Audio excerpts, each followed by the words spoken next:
Hey guys, today I'm going to talk about my process of the learning that took place in my ECS 210 with Michael and Katya, as well as reflect on what I have learned throughout the journey.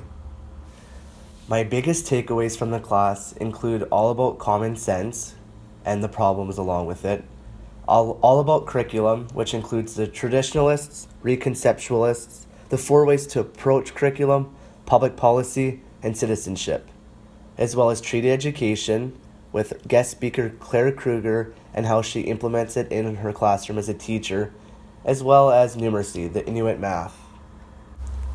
As I learned in class, there are many definitions of common sense, such as the social stock of knowledge, which is from Tupper and Capello, as well as official knowledge by Michael Apple. In Kumashiro's article, The Problem of Common Sense, he talks about his experience in Nepal, as well as his common sense that are made up of beliefs and methods, and how that they didn't make much sense in Nepal, as they were very different.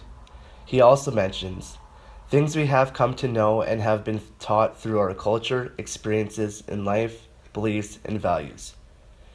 He makes it important to be aware of the common sense that you personally hold and are able to challenge yourselves to be open to new experiences, values, and beliefs that our students and colleagues will hold. He also says we must look beyond what and how we teach. Obviously, the theme of the course is curriculum, which is the planned program of objectives, content, learning experiences, resources, and assessment offered by a school.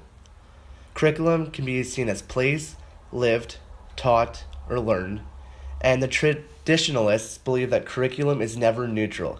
It is forever an unanswered question. So what exactly is curriculum? It is different to everybody, and it is always changing.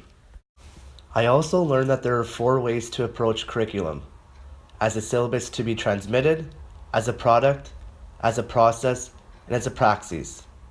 I'd say my approach to curriculum would be most related to praxis, where curriculum is everything learned and experienced inside and outside of the school. An education philosopher that is most related to my teaching philosophy is John Dewey. He claims that learning is doing. It's content derived from students' interest, learning is active, and where teacher serves as a facilitator and education is the experience. I also learned about public policy. That is when decisions are made by the governments, and I learned that there are a lot of politics surrounding curriculum development and decisions. I also learned curriculum as citizenship.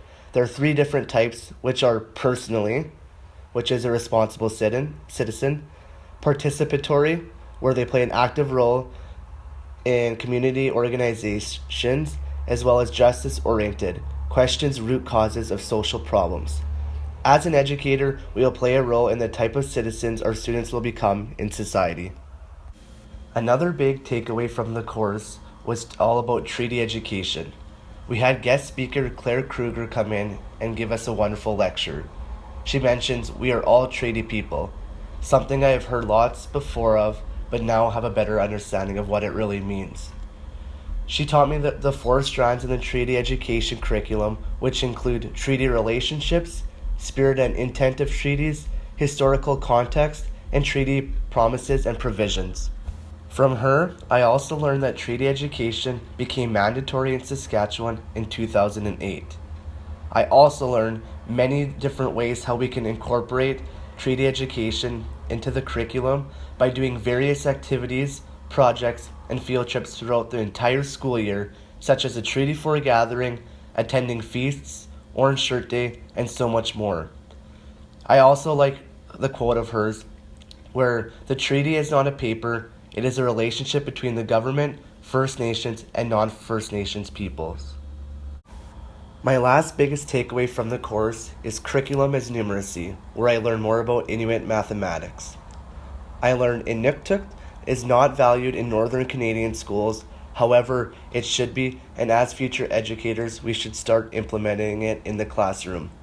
They use a base 20 numeral system rather than 10, and they use different measuring tools, such as their fingers and feet, which could be very beneficial for students in more Canadian schools to learn.